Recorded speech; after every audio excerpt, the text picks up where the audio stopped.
മരിച്ച മുതിർന്ന കോൺഗ്രസ് നേതാവ് തെന്നല ബാലകൃഷ്ണപിള്ളയുടെ മൃതദേഹം തിരുവനന്തപുരത്തെ സ്വകാര്യ ആശുപത്രിയിൽ നിന്ന് പുറത്തേക്ക് എത്തിച്ചിരിക്കുകയാണ്. ആംബുലൻസിൽ കയറ്റുന്ന ദൃശ്യങ്ങളാണ്, തത്സമയ ദൃശ്യങ്ങളാണ് പ്രേക്ഷകർ കാണുന്നത്. ഇതിനുശേഷം അദ്ദേഹത്തിന് തിരുവനന്തപുരത്തെ വസതിയിലേക്ക് മൃതശരീരം കൊണ്ടുപോകുമെന്നുള്ളതാണ് മനസ്സിലാക്കുന്നത്. അവിടെയാണ് നാളെ രാവിലെ 10:30 വരെ പൊതുദർശനം ഉണ്ടാവുക. അതിനുശേഷം KPCC ഓഫീസിലും പൊതുദർശനം ഉണ്ടാകും.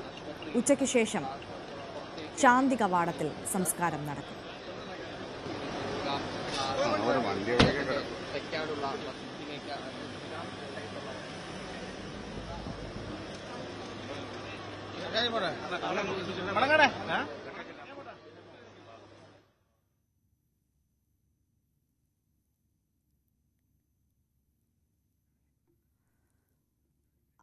ഡാൻ കുര്യൻ കൂടുതൽ വിവരങ്ങളുമായി ചേരുകയാണ്. ഡാൻ, വിശദാംശങ്ങൾ.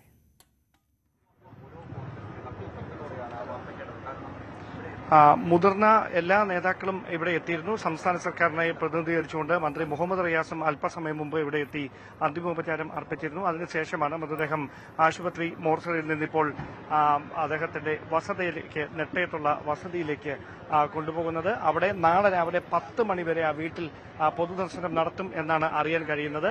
അതിനുശേഷം 10:30 KPCC ആസ്ഥാനമായ ഇന്ദിരാഭവനിലേക്ക് മൃതദേഹം എത്തിക്കും. അവിടെ 1 മണി വരെ പൊതുദർശനം നടത്തും. അതിനുശേഷമായിരിക്കും ശാന്തി കവാടത്തിൽ 1:30 സംസ്കാര ചടങ്ങുകൾ നടത്തുക എന്നാണ് ഇപ്പോൾ കുടുംബം അറിയിച്ചിരിക്കുന്നത്. മുതിർന്ന നേതാക്കൾ, പ്രതിപക്ഷ നേതാവ് ഉൾപ്പെടെയുള്ളവർ ഇന്ന് വൈകിട്ടോടെ ഇവിടേക്ക് എത്തുമെന്നാണ് കുടുംബം അറിയിക്കുന്നത്.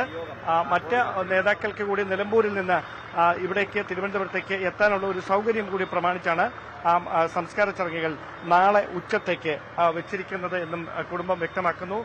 കോൺഗ്രസിനെ സംബന്ധിച്ച് എക്കാലത്തെയും മുതിർന്ന ഒരു നേതാവ്, കോൺഗ്രസിന്റെ ചരിത്രത്തോടൊപ്പം നടന്ന ഒരു നേതാവ്, സ്വാതന്ത്ര്യത്തിന് മുമ്പും ശേഷവും കോൺഗ്രസിനെ സംസ്ഥാനത്തെ കെട്ടിപ്പടുക്കുന്നതിൽ നിർണായകമായ ഒരു പങ്ക് വഹിച്ച നേതാവ്. അങ്ങനെയൊരു നേതാവിനെയാണ് തെന്നല ബാലകൃഷ്ണപിള്ളയുടെ വിയോഗത്തിലൂടെ കോൺഗ്രസിന് നഷ്ടമാകുന്നത്. അതുകൊണ്ട് തന്നെയാണ് ആ വിയോഗം നികത്താനാവാത്തതായി മാറുന്നത് എന്ന് കോൺഗ്രസ് നേതാക്കൾ എല്ലാവരും ഒരേപോലെ പറയുന്നതും. എന്തായാലും രമേശ് ചെന്നിത്തല ഉൾപ്പെടെയുള്ള UDF കൺവീനർ അടൂർ പ്രകാശ് ഉൾപ്പെടെയുള്ള നേതാക്കൾ എല്ലാവരും ഇവിടെ എത്തിയിരുന്നു. അവരെല്ലാവരും അന്തിമോപചാരം അർപ്പിച്ചതിന് ശേഷമാണ് ഇപ്പോൾ മൃതദേഹം ഇവിടെ നിന്ന് അദ്ദേഹത്തിന്റെ സ്വവസതിയിലേക്ക് കൊണ്ടുപോകുന്നത്. നാളെ രാവിലെ 10 മണി വരെ ഈ വസതിയിൽ അന്തിമോപചാരം അർപ്പിക്കും. അതിനുശേഷം ആകും KPCC ആസ്ഥാനമായ ഇന്ദിരാഭവനിലേക്ക് അദ്ദേഹത്തിന്റെ ജീവിതത്തോടൊപ്പം ദശാബ്ദങ്ങളോളം നീണ്ടുനിന്ന അദ്ദേഹത്തിന്റെ രാഷ്ട്രീയ ജീവിതത്തിൽ നിർണായകമായ സ്ഥാനം വഹിച്ച KPCC ആസ്ഥാനത്തേക്ക് അദ്ദേഹത്തിന്റെ മൃതദേഹം നാളെ രാവിലെ 10 മണിയോടെയായിരിക്കും എത്തിക്കുക.